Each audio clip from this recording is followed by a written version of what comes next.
we have our World Cup champion, Spain. They go ahead and defeat Argentina in a 1-0 thriller of a game. And I was watching somebody doing a post game analysis. They were talking about everybody wants a high scoring goal, but what he was looking for is people perfecting their craft at the highest level, right? If you take a look at that Spanish defense and how on par they were with how they were throughout the whole tournament, it was absolutely insane. We're going to get into all of it, but we're going to start here with the game winning goal scored in extra time during that Spain game. And it was a thriller of a game that whole time. It was very one-sided, but I was excited to see how well Spain played. Like Spain had me going. Spain had me going with how great of a game that was. Let's pull up this goal here.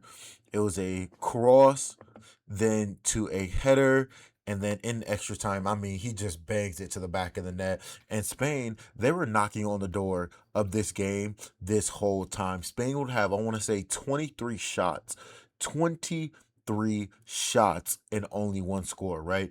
The goalie for Argentina, he would set a record for how many goals saved in a World Cup final. I believe he had 12 total saves. 12. That's an insane number. Argentina, they just could not get the job done. Spain, they packed the middle of the field. They made sure Argentina could not get any easy passes. And Argentina, there was a stat that said Argentina only had, I want to say, like 30 passes in the first third side of the field of that Spain territory. Argentina could not find their way to get Messi the ball. Messi had the least amount of touches in this whole tournament. And let's get into some of the celebrations that we got to see from this Spanish team, right? Because you know that they were excited on a whole new level. They got to experience this as a team. And this Spain team is absolutely insane right now. Absolutely insane. Because Spain, I believe they're undefeated in their past 32 matches. 32 matches.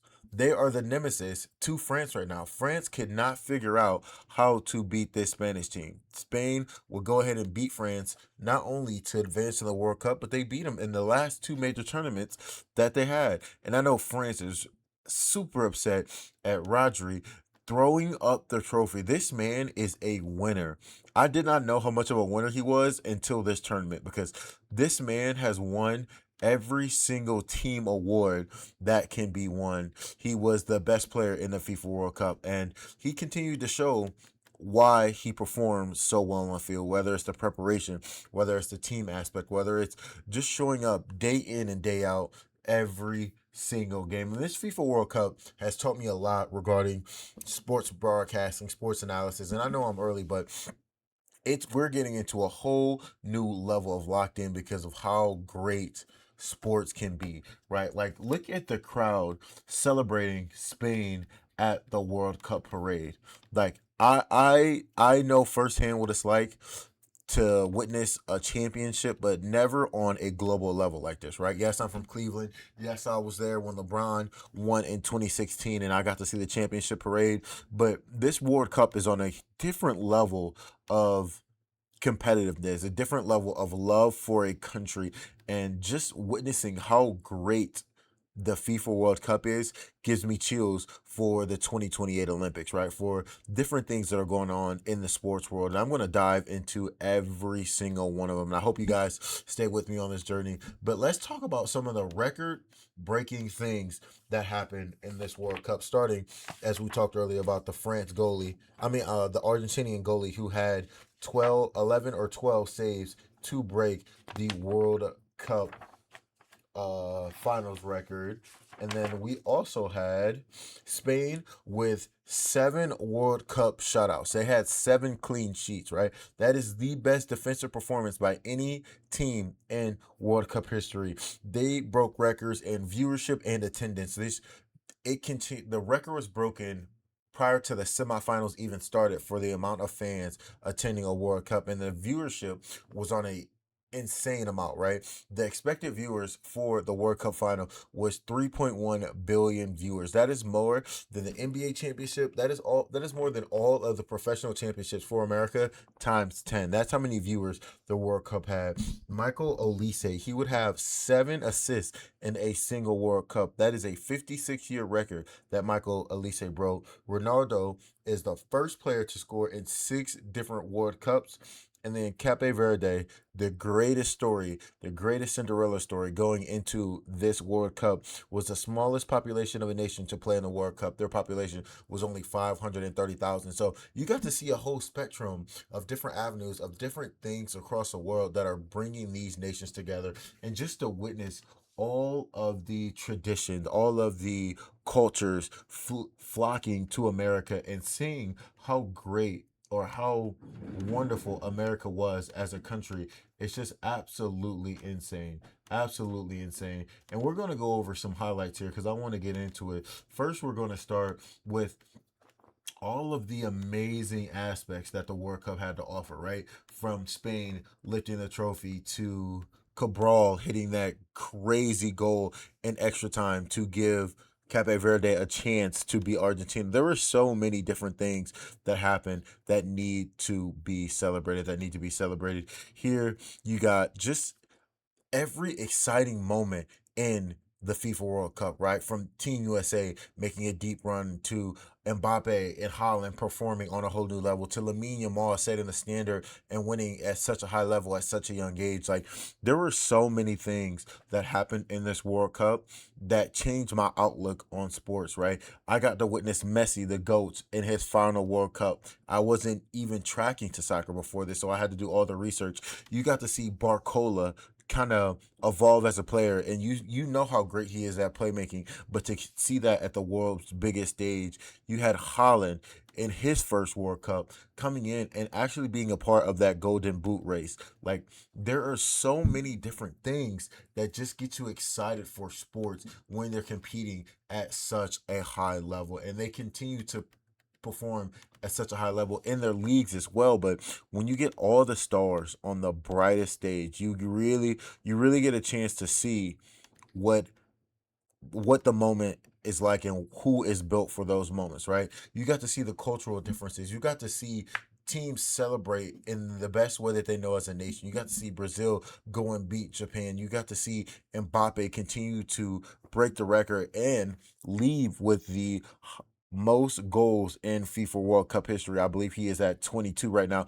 And Mbappe won the Golden Boot, right? So there were so many different storylines that I tuned in just to witness, right? Like soccer itself is great, but the storylines behind it, the emotion, the passion, everything that's built into it. And as we get into Mbappe and how he is the World Cup leading scorer, let's look at his goals that he had throughout this World Cup, right? Because they were actually insane. His foot skills, his ability to make power shots, his ability to find the back of the net no matter where he is on the field. This is something that is just a beauty to see. Mbappe performs at the biggest stage day in and day out and continues to get the job done. He's out here breaking ankles. He is out here losing people. His ability to perform on a soccer field is actually insane. Insane. And there's a couple more things I want to go over here. Is one thing that I really got to enjoy that I think is the highlight of all the World Cup is how great of a fan base the Norwegians were, right? Between the row. You see them doing the row, going up the staircase to in the Boston Stadium. You see them taking over New York City. You just got to see a country fall in love with a perennial star performing in the first time in this World Cup, right? Erling Haaland is a character in himself, but what makes the character is the people behind him, right? The people behind Erling Haaland is really what made this so special, right? Because Erling Haaland, he is great and all, but the fan base just took him to a whole new level. You saw Erling Haaland bring a raccoon back from the hotel. You see Erling Haaland witnessing everything that Dallas, Texas has to offer in his cowboy boots and his cowboy hat, right? And then you just see the Norwegian people accepting not only him, not only their culture, but they're accepting the American culture as well. And it's just a fun sight to see. I am so glad that USA hosted the World Cup this year. I'm so glad I got to witness it, and I'm glad that I got to be a part of something this special. I just started covering sports, so this is going to be one of the highlights of, all the sports moments that I've got to cover going forward, right? So we're gonna get into the last video of the highlights, and these are some of the special moments that brought the fans into tears at that point in time, right? You had the shot blocked when he tried to shoot it. You had the storyline of Vozinha and his Cinderella story, going from 48,000 followers to 23 million, and bringing a nation together and bringing a nation that supports him in a whole new way. Only the people from Cape Verde knew who Vozinha was, and he made sure that everybody that got to see the World Cup witnessed some of the greatness of Cape Verde, right? You got to see all these different things. Like these moments are bringing me so much emotion for the things that are going on. But back to the analysis of it all, and what we're gonna lastly get into is that France and England game. People say that that was the real final, but those teams weren't. They were performing at the highest level, but that Spain and Argentina game is something special because Spain showcased their defense, but that France and England game, there were 10 goals scored in total. Both teams had 19 shots. England had 11 shots on goal, and France had 9 shots on goal. Mbappe, 2 goals. Barcola with a goal. Dembele with a goal. You had Declan Rice with a goal. Bellingham with a goal. Saka with a hat trick. So I'm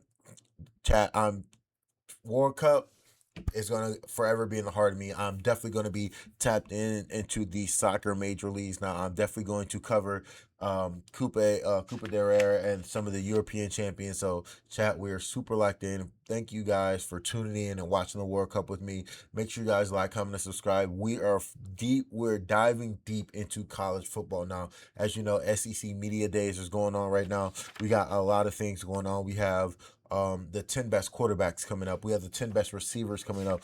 We got who is expecting to be the best first year head coach, because you got different coaches in different spots, right? You got Pete Golding, and even though he's not a first year head coach, this is the first time he's going to have the keys to Ole Miss.